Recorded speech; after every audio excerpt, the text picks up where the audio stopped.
ऐसा समय आ रहा है जब जानकारी जमा करने का कोई मूल्य नहीं होगा। अच्छी याददाश्त को बुद्धि की तरह पेश करना व्यर्थ हो जाएगा। आपके बोध की तीव्रता और आपकी बुद्धि की तेजी, भविष्य की दुनिया में यही चीजें ज्यादा महत्वपूर्ण होंगी।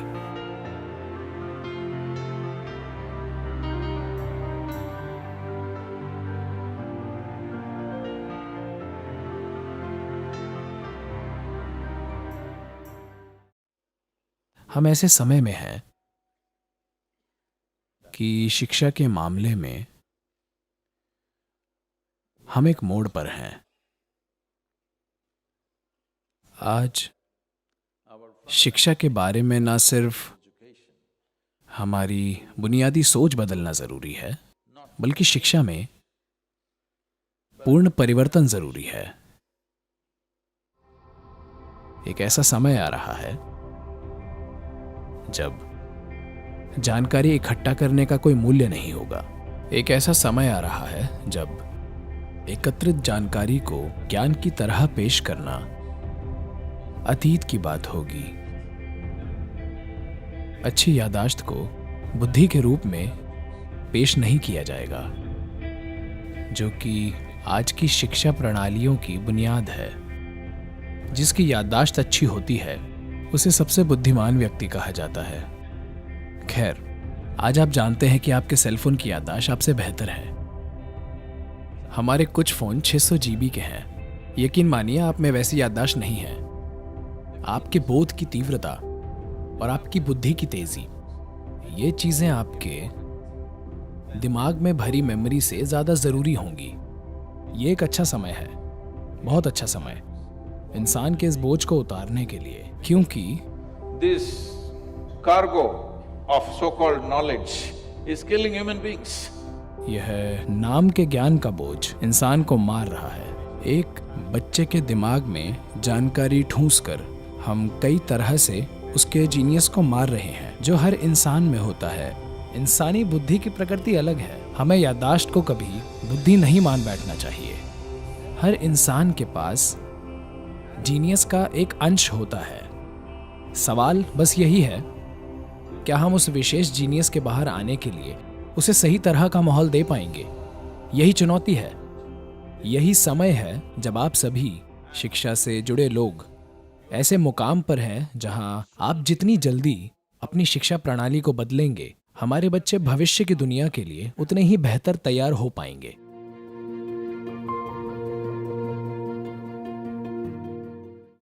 देखिए, हमें यह समझना चाहिए, हालांकि भारत एक देश है, पर भारत के अंदर कम से कम 4 से 5 देश हैं। सभी की जरूरतें एक जैसी नहीं हैं। देश में एक सबसे अमीर वर्ग है, लोगों का एक वर्ग उच्च मध्यम वर्ग है जिसकी आकांक्षाएं बहुत अलग हैं। एक मध्यम वर्ग है जो हमेशा यही सोचते हैं कि हमारे बच्चों को नौकरी वगैरह कैसे मिलेगी। साथ ही ग्रामीण और दूसरे आयाम भी हैं जहां बात है किसी तरह उस सामाजिक और आर्थिक गड्ढे से बाहर आने की जिसमें वे फंसे हुए हैं।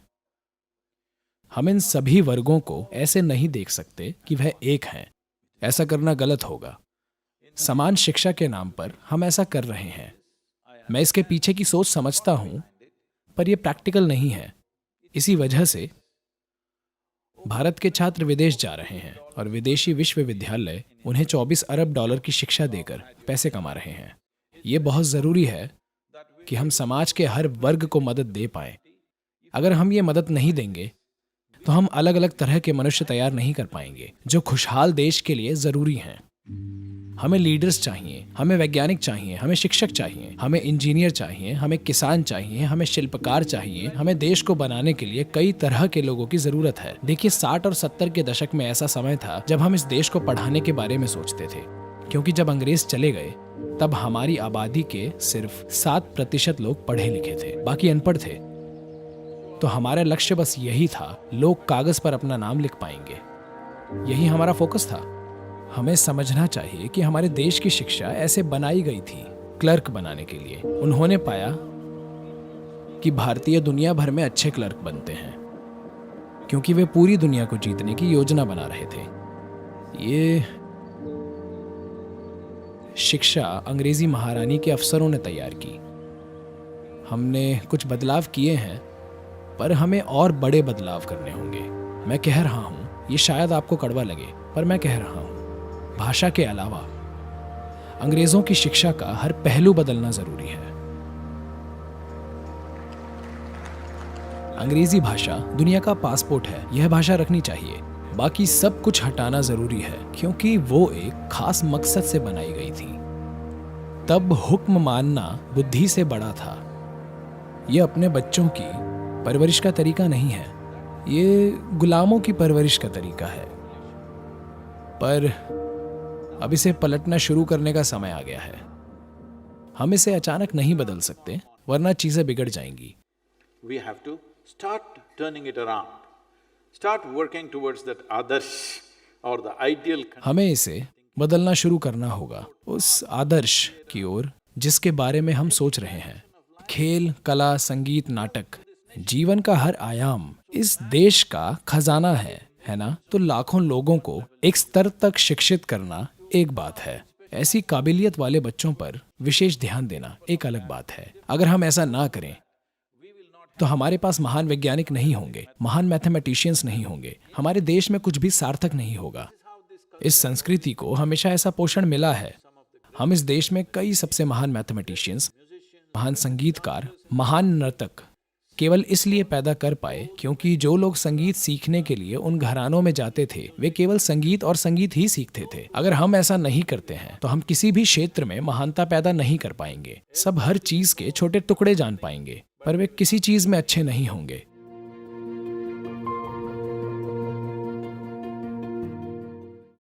आपको ये समझना चाहिए, ये एक ऐसा देश है जहां कोई हमें हुक्म नहीं दे पाया। यहां तक कि जब अवतार आए, वे भी हमें पर हुक्म नहीं दे पाए। हमने उन्हें सिर्फ सवाल पूछे। आदि योगी आए, उन्होंने अपनी प्रिय पत्नी से बात करने की कोशिश की। उन्होंने उनसे लाखों सवाल पूछ लिए। कृष्ण ने अपने सबसे करीबी दोस्त अर्जुन से बात करने की कोशिश की, वो भी युद्ध के मैदान में। उस आदमी ने सैकड़ों सवाल पूछे, वो चुपचाप सुन ही नहीं पाया, क्योंकि यह भारतीय है। और कहीं अगर किसी ने कहा कि मैं भगवान का एजेंट या भगवान का बेटा या वैसा कुछ हूं, तो उन्होंने कहा यही भगवान की इच्छा है, चुप करके सुनो। और सभी ने सुना। इस देश में ऐसा नहीं हुआ, क्योंकि वैज्ञानिकता हमारे स्वभाव में गहरी समाई हुई है। वैसा वैज्ञानिक स्वभाव नहीं है जो हर चीज को खारिज कर दे, जैसा कि आज हो गया है। हमारे पास एक अलग तरह का वैज्ञानिक स्वभाव है। हम हर चीज पर सवाल पूछते हैं, पर आदर के साथ। हम नमन करते हैं और कहते हैं आप मेरे भगवान हैं, पर मेरे सवाल भी पूछते हैं, मगर आदर के साथ। क्या यही हमारा तरीका नहीं रहा है? तो हम धार्मिक लोग नहीं हैं। हमारा स्वभाव ही वैज्ञानिकों जैसा है। हम हमेशा एक के बाद एक प्रश्न पूछते रहते हैं।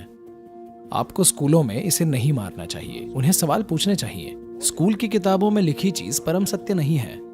पहले से कई ज्यादा सवाल पूछे जाने चाहिए, क्योंकि अगर आप सवाल नहीं पूछेंगे तो इंसानी बुद्धि धीरे धीरे सो जाएगी।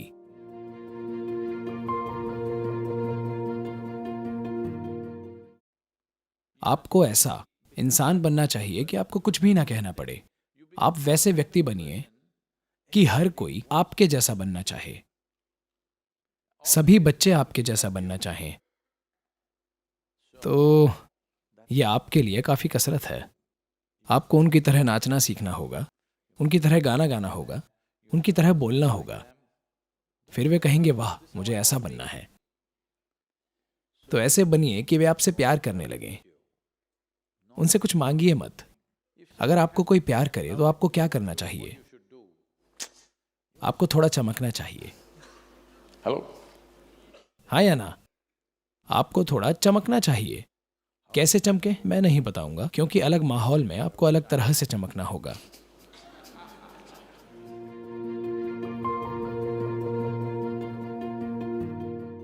मेरे लिए मेरी ईमानदारी मेरी नैतिकता के कारण नहीं है, मेरी ईमानदारी मेरी मानवता के कारण है।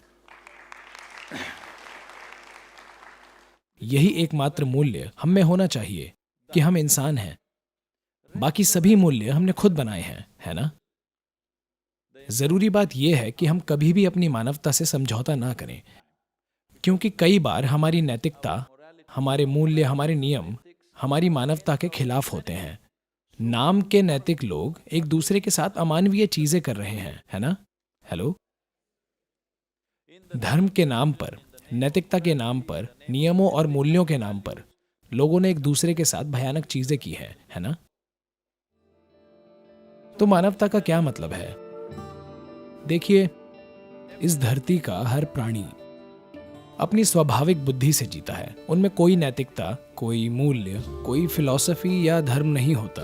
वे अपने स्वभाव से जीते हैं। वे अपने स्वभाव से हर चीज पर प्रतिक्रिया देते हैं। इसलिए हम बाघ को बाघ, टिड्डे को टिड्डा और हाथी को हाथी कहते हैं। सिर्फ आपको, Only you, we call you a human being. सिर्फ आपको हम कहते हैं ह्यूमन बीइंग, यानी कि आपको बीइंग या होना आना चाहिए। हम उससे कितने दूर हैं? अगर आपको होना आता तो क्या आप अद्भुत होते या बुरे? तो इंसान होने का मतलब है, आप जानवरों को देखिए, ऐसा होता है। आपने जंगली जानवरों को ऐसा करते नहीं देखा होगा, पर कम से कम आपने सड़क पर कुत्तों को हर जगह पेशाब करते देखा है। आपको लगता है कि उसे पेशाब की समस्या है? नहीं, वह पेशाब का साम्राज्य बना रहा है। वो हरदम अपनी सीमाएं तय कर रहा है।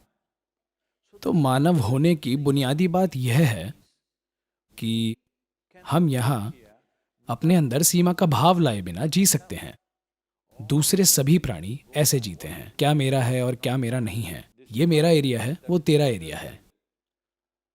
पर इंसान में इससे आगे जाने की क्षमता है। अगर आप उसका इस्तेमाल नहीं करते तो हमें कहना पड़ेगा कि आप एक इंसानी जीव हैं, ना कि ह्यूमन बीइंग। ह्यूमन बीइंग यानी आप अपनी सीमाएं मिटा सकते हैं। अगर ये काम हम करते हैं, अगर हम अपने बच्चों में ये जगाते हैं, तो हमें उनकी नैतिकता की फिक्र नहीं करनी पड़ेगी। जब तक वे अद्भुत इंसान हैं, हमें उनकी मानवता को ऐसे उभारना चाहिए That our humanity is the first.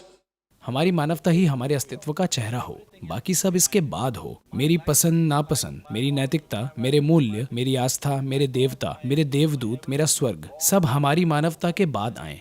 मानवता ही हमारे अस्तित्व का चेहरा होना चाहिए। यह आपको हमारे बच्चों में लाना होगा।